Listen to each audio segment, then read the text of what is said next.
social media marketing is and what it isn't. There's a lot of misconceptions regarding what social media marketing actually is. In fact, when you come across people who call themselves social media marketing consultants or practitioners, chances are very high that they will give you different definitions. Part of this is due to the fact that there are many different points of emphasis when it comes to social media marketing. Some people focus on the content. Others pay more attention to the network that the content is going to be addressed to. Others give more of their focus to social engagement. Naturally, to the layperson, social media marketing is a big question mark. I understand if you're confused at this point. In fact, you may be so confused that you try to simplify things in your head and end up focusing on how to get as much traffic for as little effort as possible. That is precisely how a lot of online entrepreneurs and marketers approach social media marketing. Sadly, that is a one-way ticket to failure or disappointment. It's not just going to work out sooner or later. With any kind of project, you have to have the right definition. Otherwise, you're making things harder on yourself. Depending on the definition you go with, you might have all sorts of expectations. And if these outcomes do not come to pass, your resolve and your motivation levels start to suffer. You have to work with the right definition. A winning definition. With all of the above said, what is social media marketing for our present purposes? Well, since this training uses list marketing as its main vehicle for converting social media reach into cold, hard cash, social media marketing is all about content-based audience relationship building. Let me repeat that. Social media marketing is all about content-based audience relationship building. You need to use content in a strategic way. You need to speak to certain audiences and build a relationship with them. This relationship is not this broad word that makes people feel good, but ultimately doesn't mean much of anything. Instead, this relationship has a tangible form. And I am, of course, talking about your mailing list. Once you get people on your mailing list, that's when the fun begins. Everything else is just a workup or a preliminary prior to that point. You need to get people on your list. Social media marketing is going to be your primary vehicle to get people to your list. Everything has to revolve around that list. And this must shape, inform, and guide your social media actions. Managing your expectations. A content-based audience relationship approach to social media marketing sets different expectations compared to other ways of defining this type of marketing. When you read the typical social media marketing book, for example, How to Dominate Twitter, the focus is on traffic. Unfortunately, if that is your main goal, you end up with a the more the better mindset, and you feel really depressed at the end of the day because the traffic doesn't come.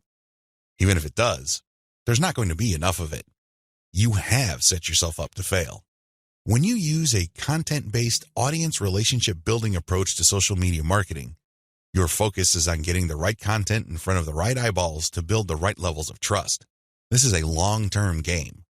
It is definitely a marathon, not a sprint. Since that is your expectation coming in, you position yourself for a long-term victory. You're not going to be the typical failed social media marketer who jumps into the game with both feet, only to find out that the traffic simply isn't there. So what do? That's right, they quit.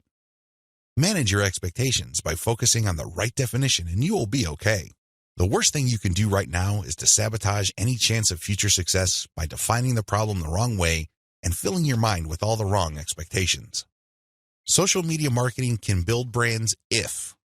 Now that we've defined social media marketing, the next step is to focus on the end result of this content-based audience relationship building approach. If you do everything right, you walk away with a brand. And let me tell you, that is the best asset you will ever have.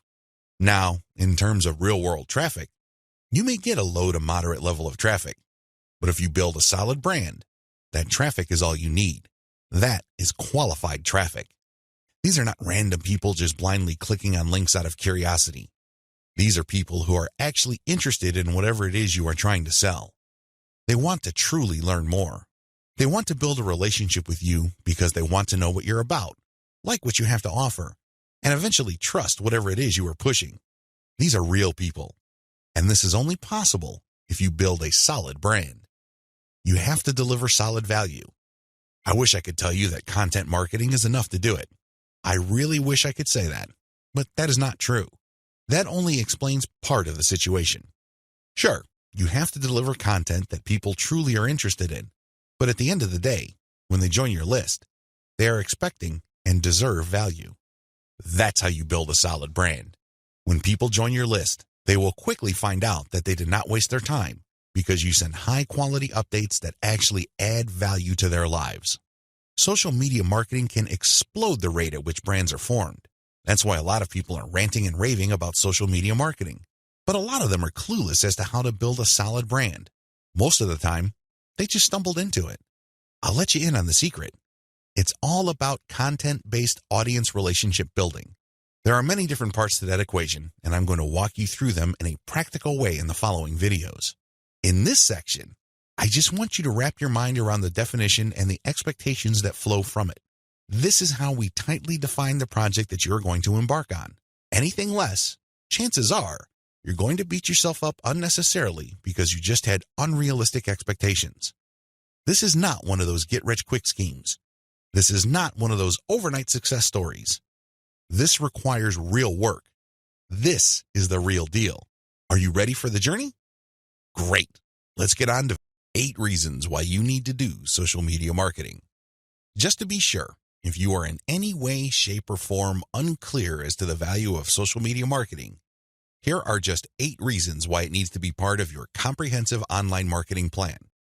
Maybe your current plan puts more emphasis on search engine marketing. Maybe you're currently focused on outreach. Well, those are all well and good. But to really round things out and add a lot more value to your current online marketing campaign, social media marketing has to be part of the equation. It doesn't have to take center stage. It doesn't have to be your overarching priority, but it has to be a part of the total mix. Here are just 8 of the thousands of reasons why your company, regardless of its size, needs to do social media marketing. Reason number 1, social media's huge direct and viral reach. If you build a solid page on Facebook, you develop a direct reach. This means that a certain percentage of people who like your page will see your updates. While it is true that Facebook has been reducing the organic reach of Facebook pages recently, there's a workaround to that. When people go to your page, you can instruct them to like your page and then click your page's settings to show your updates first. You might want to show a video that teaches people how to do this. You might even post an animated GIF. Whatever you do, clue people in that they can fix their settings to see your updates first. Now, for people that take the time and bother to do this, you have to offer content that is really valuable. This puts the onus on you. There has to be real value on your page for them to want to do this. But you can increase your direct reach by instructing people. On top of that, when people like your content, they can share it on their wall.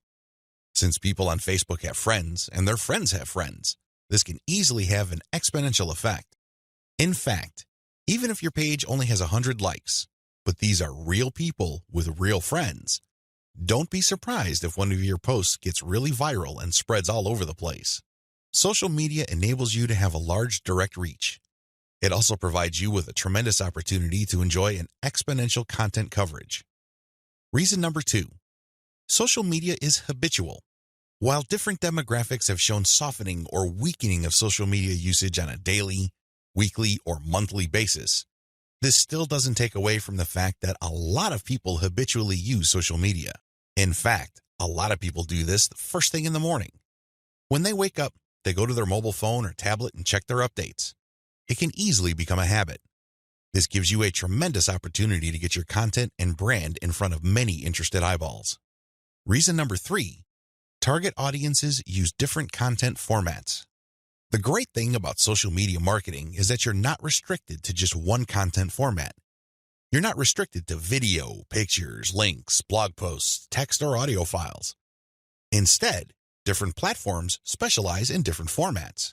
And when you create content for one platform, you can easily make different versions of it in different formats to spread out to other platforms. For example, I write a blog post and post it on Facebook. I create a very attention-grabbing graphic for that blog post. So when I post it on my Facebook page, a preview of the image shows up and it grabs a lot of attention. People click on it and they end up on my website. I can take that graphic and share it on Pinterest. I can take the text of my blog post or article and create a slideshow video out of it and share it on YouTube. I can also take that video and embed it in my blog post. I can strip different parts of the article or post itself and feed it into Twitter along with the link to the full post or article. Do you see how this works?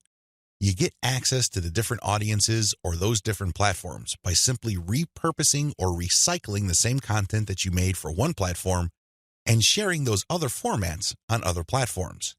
This increases your potential reach.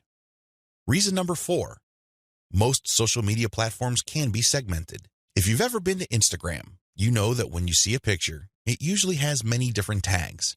If you've been on Twitter, you'd see that a lot of the hot tweets also have hashtags. Those tags are very valuable. When you use a tag with your content, you are essentially categorizing your content. People use those tags to search for content. This is a very powerful segmentation tool. People who are looking for cute Chihuahua puppies will use certain hashtags that are different from people looking for libertarian political posts. If you have a very tightly defined audience, social media platforms' built-in segmentation tools and features can definitely help you. You probably already know that huge audiences that are not very targeted are essentially worthless. Thanks to social media marketing segmentation features, you can get a smaller volume of people from many different platforms, but you can rest assured that these people are actually interested in whatever it is you are saying. These segmentation tools go a long way in helping you to find a very refined and well-qualified audience base. This, in turn, increases your likelihood of making a sale. Reason number 5, sharing content on most platforms can be automated. Thanks to tools like Hootsuite and Social Oomph, you don't have to worry about manually going to Facebook or Twitter and copying and pasting materials from a document or spending hours setting up your scheduled posts. You can automate your posts to publish up to 6 months on Facebook. This means that you can set up your Facebook account to post 6 to 10 or more times every day, but you don't have to babysit it because you have fed the content in. The best part is that a lot of these automation tools use bulk feeds, meaning you can format your content in an Excel file and convert it to CSV and plug into these tools.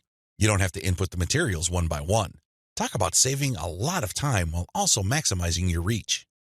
Reason number 6, you can run a 2-track marketing campaign using mailing lists. The heart of a content-based audience relationship marketing campaign on social media is to build a highly targeted mailing list. Now, this is not what you think. A lot of people are thinking that once they build the list, they're on their way to becoming a millionaire. Absolutely wrong. They're missing a step. When people join your mailing list, it really is a general mailing list. By general, I'm not saying that it talks about all subjects under the sun. I'm not talking about that. Instead, I'm talking about general interest in the specific topic. You really don't know yet at this point who is a buyer and who is a person who is simply looking for information and is still trying to make up their minds whether they trust you enough. You create a general list, and then eventually you try to upsell them to a buyer's list. And how do you do that? Well, you sell low-cost items on your general list. You can sell a booklet for $1. It doesn't really matter what the price is. It has to be very low because what you're really trying to do here is that you're trying to give people a means to identify themselves as a buyer, and you want to make it as smooth and easy as possible. $1 is almost an afterthought to most people. They won't think that it's too painful to buy your product. But once they get to your buyer's list, you eliminate them from your general list, and now you have a pure list of buyers. That list, my friend, is a gold mine. That's where you send your money-making updates. That's where you get people to check out your case studies and get them to pay top dollar for whatever affiliate programs or original products you are pushing on your buyer's list. This is called a 2-track marketing campaign. It's extremely powerful, and it has made a lot of people rich. But you have to step away from the very common mistake of thinking that once you get a lot of people to your mailing list, you have it made. Absolutely wrong. There is another step that you need to take. Reason number 7, your brand gets natural repetition through multi-platform marketing. Assuming that all your social media accounts on all 4 major platforms look similar to each other, you get many bites at the apple. You really do. When people run into your brand on Facebook, there's a chance they might run into your brand on Twitter. If there is enough graphical similarity between your brands, then they can see that you're all over the place, and they can converse or engage with your brand regardless of where they are on the internet. Eventually, this builds a tremendous amount of familiarity, and people might become so comfortable that they join your mailing list when you call them to action. The best part of this is that it happens naturally by you simply creating accounts on all the major platforms. Your brand speaks to people who are interested in your niche, regardless of where they go. Reason number 8. Save money through content repurposing. Make no mistake about it, content generation is expensive. Even if you hire highly qualified, talented, skilled, and experienced people from countries with huge numbers of people who speak English as a second language, you can still be out thousands of dollars every year. High-quality writers from places like India, Pakistan, and the Philippines may be cheaper than American writers, but their costs still add up over time. One of the things about social media marketing that really excites me is the fact that you can create content and repurpose it into many different formats. This reduces your cost. If I hire a writer from India and pay that person $1,000 a month, I can get a fixed amount of content. At this point, I can choose to pay that person another $1,000 to get even more content, or I can take whatever content he or she produced and turn them into videos, infographics, or strip them down into questions for tweets. I can turn them into diagrams. I can take the voiceover of the video that I produced and turn it into a sound file. I can even make a slideshow of those materials. Once I have all this repurposed content, then I can share them on format-specific platforms. For example, I can share the slideshows on SlideShare. I can post the infographics on Pinterest. I can post the product shots or general product pictures on Instagram. I can post the questions on Twitter. I can also post the videos on YouTube. Best of all, I can post all the formats on Facebook. Do you see how this works? When you do this, you buy content once, repurpose it, and share it so you get a higher chance of getting traffic or visibility with that repurposed content. You're not creating content constantly. In fact, the name of the game is to produce as little content as possible, but market these high-quality pieces widely. This is how you maximize their value. The old idea of constantly publishing content just to get a few eyeballs here and there is dead. Seriously, that's a one-way ticket to the poorhouse. Your better approach would be to make that content work for you by converting it into many different formats. You then share these different formats on platforms that specialize in those formats. I hope the 8 reasons above are clear and that you are pumped up to do social media marketing right. In video 3, we're going to talk about picking a social media marketing campaign that is most likely to produce results for your type of online business. See you there. You need to modify your social media marketing campaign based on your online business type. I know this video is going to throw a lot of people off, but people need to understand this. One of the major reasons why a lot of otherwise intelligent and experienced social media marketers fail to get the results that they're looking for is the fact that they're using the wrong approach. Their approach to social media marketing and the websites they're promoting is a one-size-fits-all approach. Now, you don't need me to explain to you why that's a bad idea. It doesn't work in most areas of your life, and it definitely doesn't work when it comes to social media marketing. You can't look at this project with the mindset that as long as you pull traffic from social media platforms, then you can use the exact same method and the exact same communication tactics, regardless of the online entity or business you are promoting. Since we're using content to develop relationships on social media platforms, this one-size-fits-all approach is even more fatal. I mean, it's a bad enough idea as it is, but if you were to use a content-based campaign, it gets even worse. The reality is that different business types require different content and publishing strategies. You have to customize, modify, and tweak your particular content and publishing strategies on social media to fit the type of website you are trying to promote. Now, there are a huge number of website variations out there. In fact, there are too many. I would venture to say that the only limit really is your imagination. But if you were to categorize these different website types into 4 rough forms, they would more or less fall into the following: publishing, e-commerce or dropshipping, email lists, and traffic sales.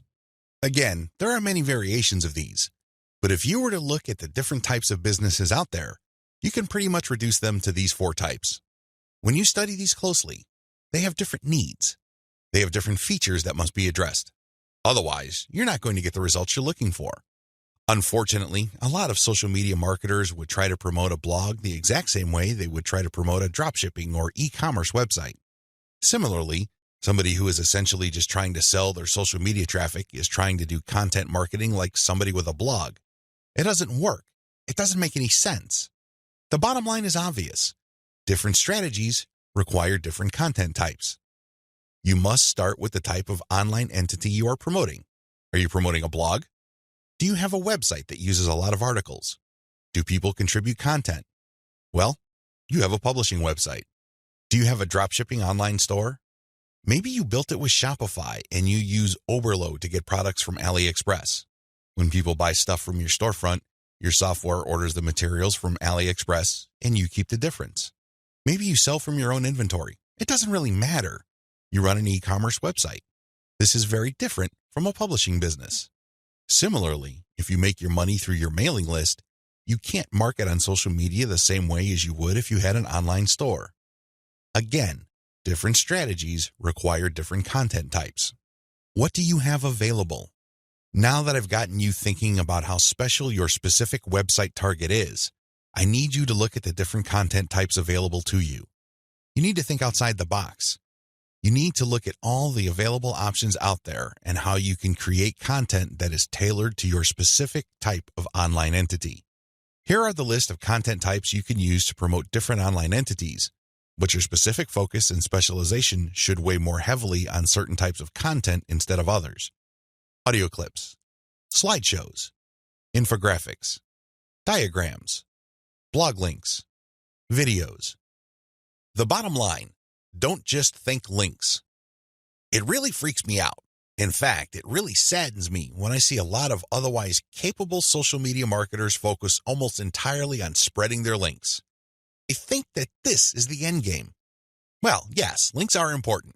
I can see where they're coming from because when people click on a link, that's instant traffic. But you have to understand that depending on the type of target site you are promoting, you would build a tighter brand if you share different types of content. In many situations, you probably would be better off sharing more audio or infographics and diagrams than if you were sharing naked links because people are bombarded with links every single day. You have to pay your dues. You have to become familiar enough to your target audience members using these different content types for them to eventually trust you enough to click on your link. Unfortunately, a lot of people have this in reverse. They start with the links, and when they get desperate, they then use other types of content. At that point, they're a day late and a buck short. Don't do that. Instead, use the derivative content first, and then play up the links. Also, not all of these formats work with your particular style of website. I would suggest that you look at your competitors first and pay close attention to the type of content they are currently sharing. What kind of format do they use? Are they sharing mostly picture quotes? Are they focused primarily on video? Do they have a special fondness for diagrams? This is not random. This is actually telling you all you need to know about how to appeal to your target audience members. This is no time to be revolutionary and come up with something new completely out of left field. That's not going to work. There's a reason why your competitors are not doing this. At this point in the game, you should focus on what everybody else is doing and reverse engineer their formats. Once you have established a distinct brand, then you can experiment with different formats, different ways of doing things, and possibly coming up with something that is distinct to your brand. But until and unless you reach that point, you need to focus first on reverse engineering what everybody else is doing. In other words, let them do your homework. Focus on what they're doing right and build on it. Figure out their areas for improvement and come up with a more compelling offer. Pay attention to what they're not doing. Avoid those because, obviously, it doesn't pay. I hope I'm being clear here. Make sure that your content types as well as your sharing strategies fit the type of business you're in. A little bit of reverse engineering can definitely go a long way. The classic way to do social media marketing and why it is a waste of your time. Before I jump into the actual meat and potatoes of this training, I need to devote some real estate to how other people are doing social media marketing. I need to do this because it's very tempting for people to engage in the same practices. I can see where they're coming from. It is easy. It's like seeing some chump change in front of you, and it's almost irresistible to fight the urge of bending over and picking up that change. But when you do that, it will throw you off. It will give you a false sense of incentive or reward, and don't be surprised if you end up giving into your worst instincts, only to walk away with less than nothing. This happens all the time because human beings, being the way they are, would always take the path of least resistance. Who can blame them? But by warning you about how this works out, It is my hope that you stay away from this and focus instead on investing your time, effort, and energy on the right way to do things. The classic approach to social media marketing. So what is the classic approach to social media marketing? Well, it's actually quite simple. Whether we're talking about Instagram, Twitter, or Facebook, you need to only follow, like, or friend people who are interested in your niche. You connect with all these people, and then after you have followed them, a lot of them would actually follow you back. For example, on Twitter, for every 100 follows, don't be surprised if maybe 20 to 30 people follow you back. Now, this is where it gets really bad. Classic social media marketers would then spam their followers. They would just send all sorts of unrelated garbage, and then they would unfollow. Do you see the pattern? Follow, get followed, spam, unfollow. I wish I could tell you that they do this sporadically, but instead, these self-professed professional marketers use all sorts of sophisticated software to do this. Up until a few years ago, this worked like a charm. This was a great way to get a lot of Twitter traffic, but not anymore. This pattern instead can get you banned. More importantly, whatever traffic you do manage to get using this tactic is not going to be any good. Why? There's no targeting. You're not pre-qualifying these people who would follow you.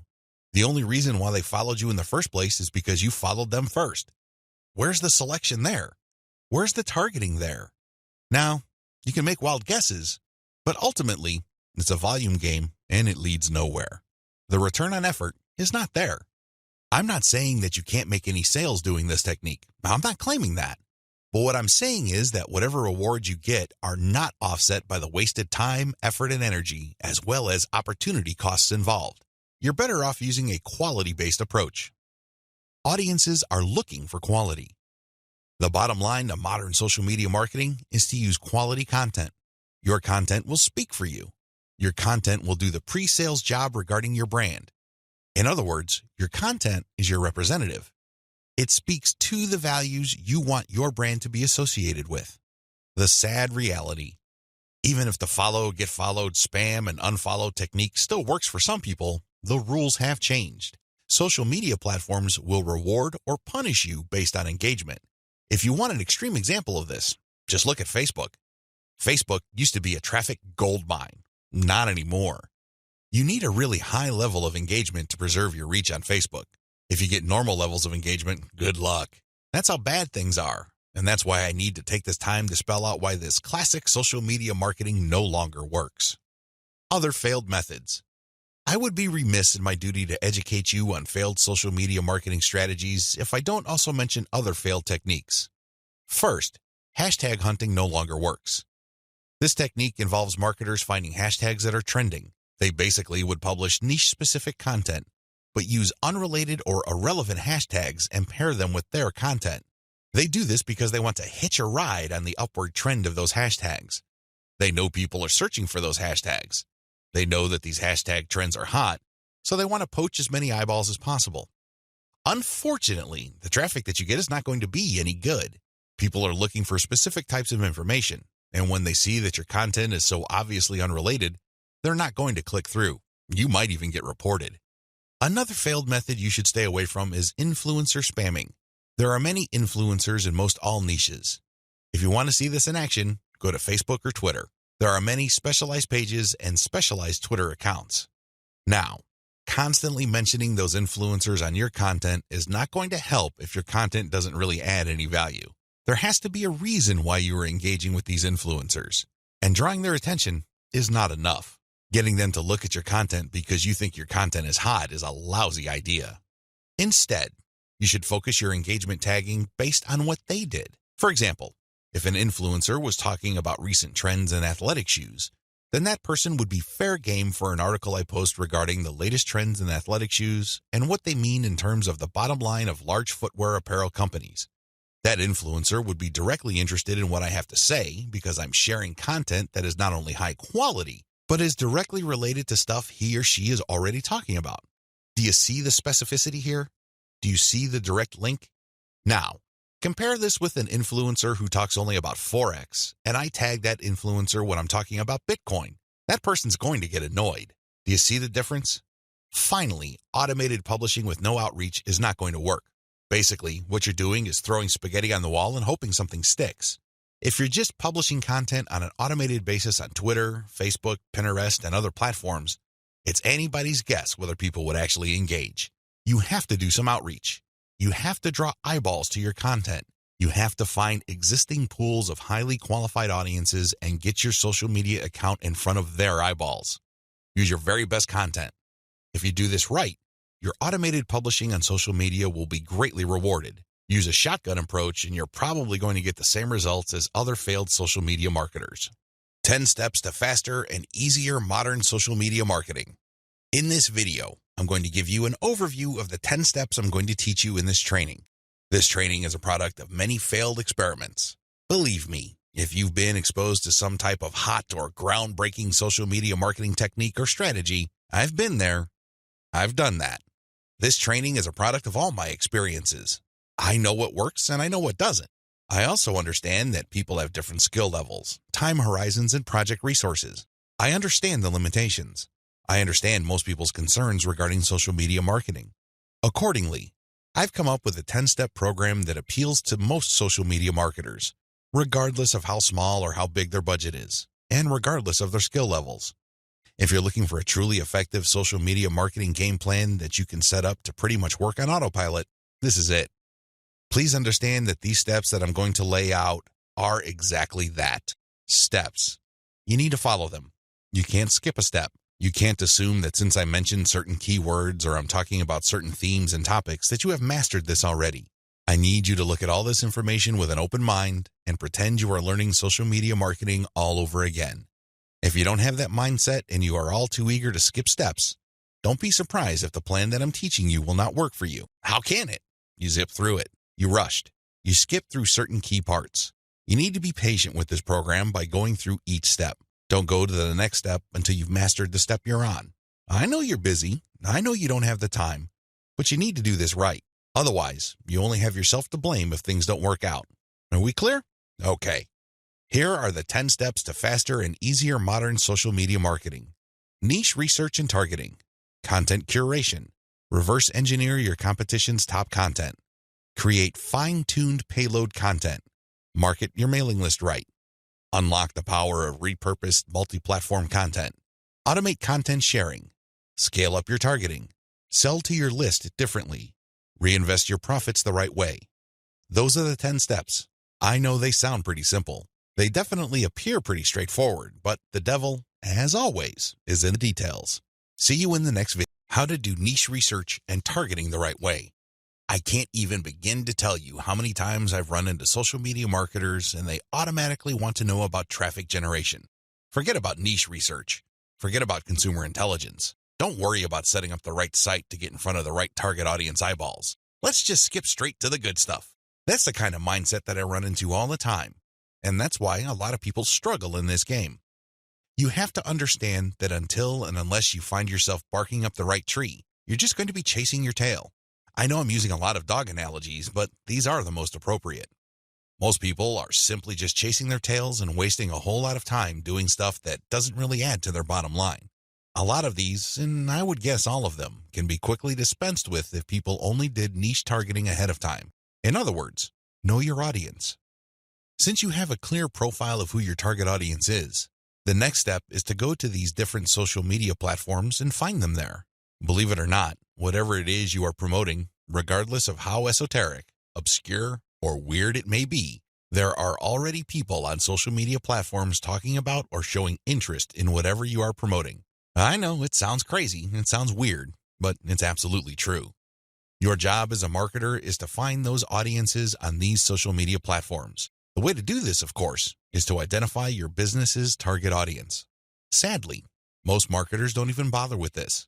Instead, they just look at social media marketing as a simple task of finding traffic. That's it. That's the name of the game. That's all there is to it. If you want to be successful, you need to be clear about who your target audience is. And believe me, this is not always easy. You're going to run into the temptation of making educated guesses about who your target audience members are. Most of the time, that doesn't work. Thankfully, there is an easier way. The more you take random shots in the dark, making all sorts of wild guesses, the more money and time you will lose. There's a shortcut here. Find your competitors. Seriously, just find them. And let me tell you, regardless of how weird, esoteric, or seemingly unknown your niche is, there will be at least one competitor on social media. Find that organization or business and let them do your niche and target audience research for you. Since they've already started and are already speaking to your audience, find out who your competitors are and look at their social media profiles. Reverse engineer who they're following. Pay attention to who they're targeting. Look at how they categorize themselves. In the most simplest terms, pay attention to the hashtags they use with their content. These clues should be enough to give you an idea of where to start. This way, you get a head start. You're not completely stuck in the dark and absolutely clueless as to what to do. Instead, you have some objective, tried and proven information you can work with. Pick your target niche. You have to remember that every business can be positioned in at least one of two ways. The bigger your niche, the more angles you would have at your disposal. You can look at different subsegments of your niche. You need to understand how this works because you might think you have a clear niche, but it may well turn out that there are many different layers or tiers to that niche. There might be different subsegments there. You should have a clear understanding of what your niche is generally and what subsegments exist within that larger niche. Again, you can reverse engineer your competitors to take a stab at this. Regardless, you need to do this. You need to get this information. Now that you have an idea of what your target niche is, go to the different platforms like YouTube, Facebook, Twitter, and Pinterest. Now, look at whether these places have sizable content areas or messaging areas like Facebook pages, groups, Google Plus communities, Twitter hashtags, Pinterest pinboards, and existing YouTube channels. Pay attention to these places and see if your niche is big enough on those different platforms. If you notice that a particular platform doesn't really feature that much content for your specific niche, this is a red flag. The demand may not be there. The audience size might not be worth your while. On the other hand, if you see there's a lot of videos regarding the topics that you're going to be hitting, this may be a good sign. But you need to do another level of analysis. Pay attention to the number of competitors you have. If there seems to be a huge number of competitors fighting over the same niche, then this is going to be a problem. But if it turns out that there's a lot of content targeting your niche, but they're only produced by a handful of people or organizations, this is an encouraging sign. Also, pay attention to how active your target audience members are. Look at the content that's being shared regarding your niche. Do you see a lot of engagement? Do people share this stuff? Is this hashtag quite prevalent? Look for these and other objective indicators of activity. When you wrap your mind around these indicators, then you should have a clear idea of whether you should target your niche at a particular platform or whether you should ignore a platform altogether. List out your niche indicators. While you're doing reverse engineering, pay attention to how your niche is indicated on platforms. These involve hashtags, categories, keyword targets, labeling patterns, and tags. Use these to do the analysis I described above. Again, in any niche, there are sub-niches. So your goal here is to find a sub-niche or a way of positioning your content so you don't run into a ridiculous amount of competition. You're still tapping into a sizable pool of demand, but you're not making things impossible for yourself by running headlong into well-entrenched professional competition. You will probably need to keep experimenting with different sub-niches until you find one that is promising enough. Content curation, your secret social media marketing weapon. Now that you have picked the specific sub-niche that you're going to be targeting, as well as finished doing advanced research on where your sub-niche or niche segment audiences are located on social media platforms, the next step is to find content. I've got some good news and some bad news. The good news is that you stand to save a lot of money. The bad news is that you need to put in a lot more time and pay attention to details. There are no two ways about it. You cannot drop the ball when it comes to the quality of the content that you are going to be sharing on your social media accounts. Each and every piece of content you share must build your brand. This is non-negotiable. You can't just pick random pieces of content that somehow, some way has something to do with your niche. That's not going to help you get the right eyeballs. That's not going to help you establish the kind of credibility and authority you need to eventually convert highly specific and qualified traffic from social media into cold, hard cash. What is content curation? As I mentioned above, you stand to save a lot of money with content curation. This should be obvious. After all, you're not going to be using the content that you yourself created. Content curation is all about picking other people's content and sharing those materials on your social media accounts. This creates a win-win situation. Since you're sharing links and descriptions of such content, the creator of that content gets free traffic. You, on the other hand, Get to build up your credibility because people are rewarded for following your accounts with highly targeted, highly specific, value-added content. Everybody wins. The user wins, you win, and of course, the original content creator comes out ahead. This is how it's supposed to work. You win big time because you save a tremendous amount of money not having to create a huge amount of original content. If you've ever tried to write your own stuff or outsource content creation, whether in the US or to other parts of the world, it can get quite expensive very quickly. Content curation enables you to build credibility with your audience in a very inexpensive way. You use other people's content. You get to entertain them, build credibility, and gain their trust. The downside here is the time. Sure, you're not spending greenbacks, but you're definitely going to be spending time. As I mentioned above, you cannot be indiscriminate when you are trying to do content curation. Whatever goodwill you have built up for your brand will go up in smoke if people catch on to the fact that you are just randomly curating and spreading low-quality content that may have something to do with your niche. That's not going to cut it, not by a long shot. Adopt the right content curation strategy. Now that you know where your target audience members are on social media platforms, you build credibility by populating your social media accounts with highly credible, high-authority third-party content. This is called curation. In between those materials, you're going to be sharing your own original content. From time to time, you're going to call people to action to take a look at the incentives you're giving away for them to join your mailing list. This is how you play the game. When people follow you, they are rewarded with top-notch content. It doesn't really matter whether you produced that material or it was written by somebody else. Your followers get rewarded for following your account. They get niche-specific material. Eventually, you build trust with them because you only send them the very best materials. They start paying attention to your own materials. More importantly, they start noticing the content you share, which actively encourages them to sign up to your mailing list. This is the key.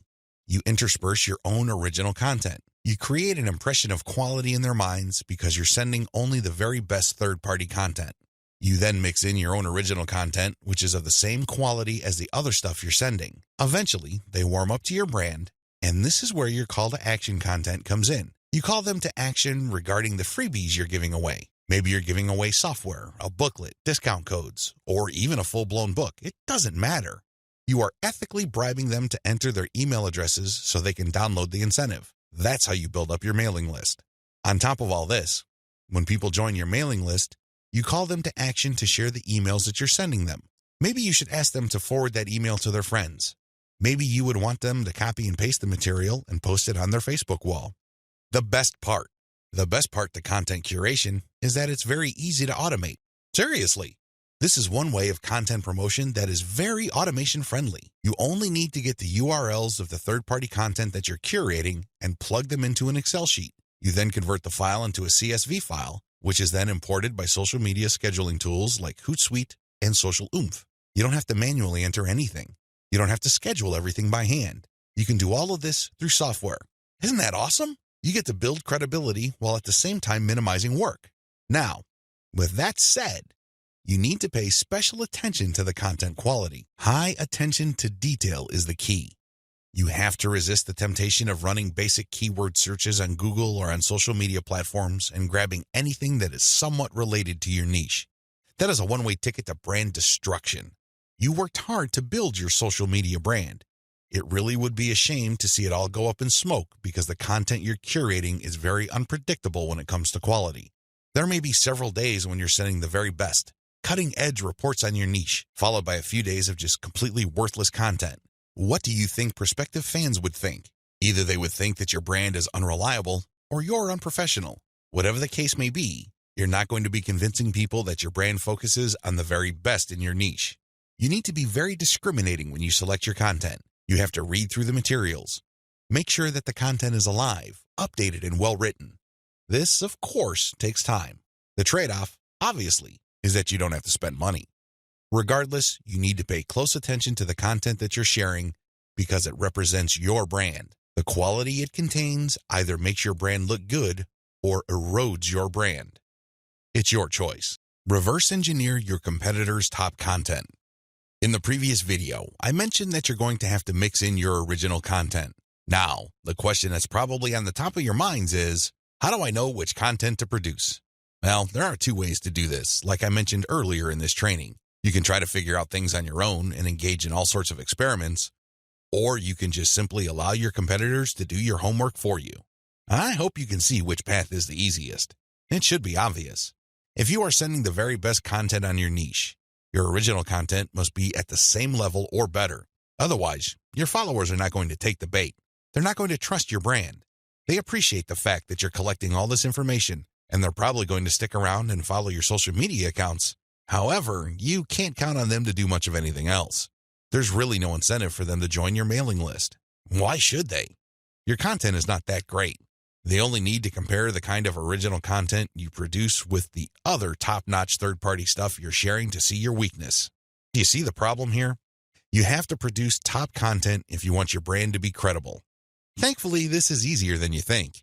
Simply reverse engineer your competitors. Look at their most successful stuff. How do you know? Look at the social media indicators of their content.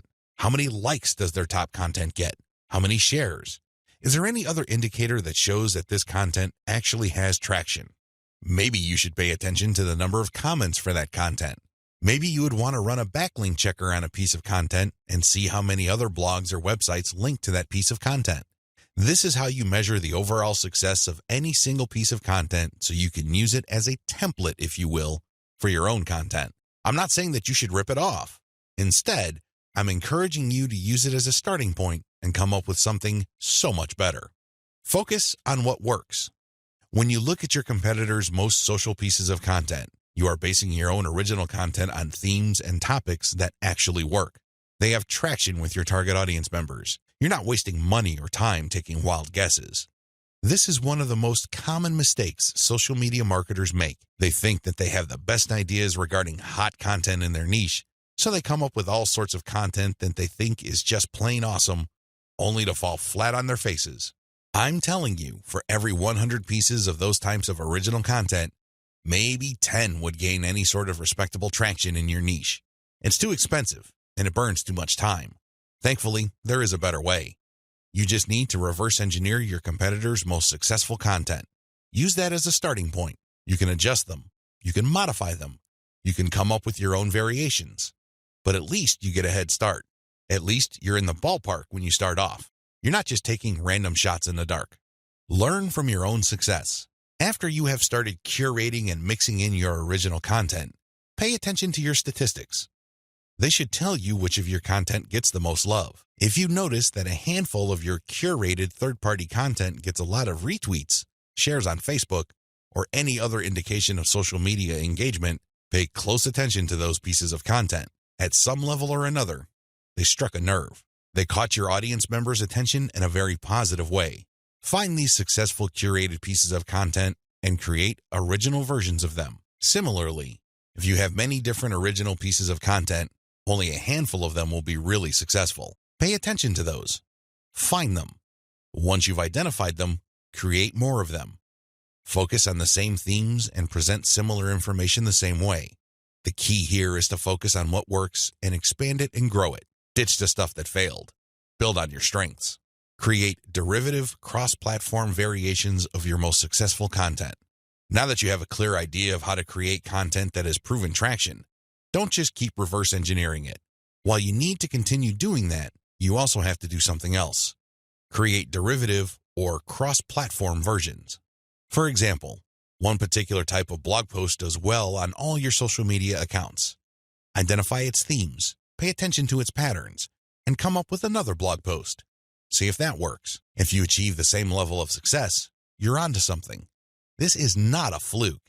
This is not a one-time thing. You have struck on a theme that your audience members readily enjoy. The next step is to take things to a whole other level. Instead of just cranking out yet another blog post, create videos about that theme. Make specialized diagrams. Produce infographics. Take these materials and share them on social media platforms that specialize in those formats. For example, for blog post URLs, share them on Twitter and Facebook. For videos, share them on YouTube. For diagrams and infographics, share them on Pinterest. Drilling even deeper, look at your hottest blog posts and strip out key questions and use these as leads or titles for tweets. Tweet the same content several times over the course of a week. Of course, don't drop it all in 1 hour, but space them out. Still, when you use the right questions, you become very visible on Twitter. Pair these with the right hashtags. The bottom line, the great thing about content curation is you save a lot of money, but you are also positioning yourself to build on your strengths. You focus on things that you're doing right and figuring them out so that you can predictably produce successful content. Now, this is not going to happen overnight. You have to keep experimenting until you find the right themes that consistently work with your audience.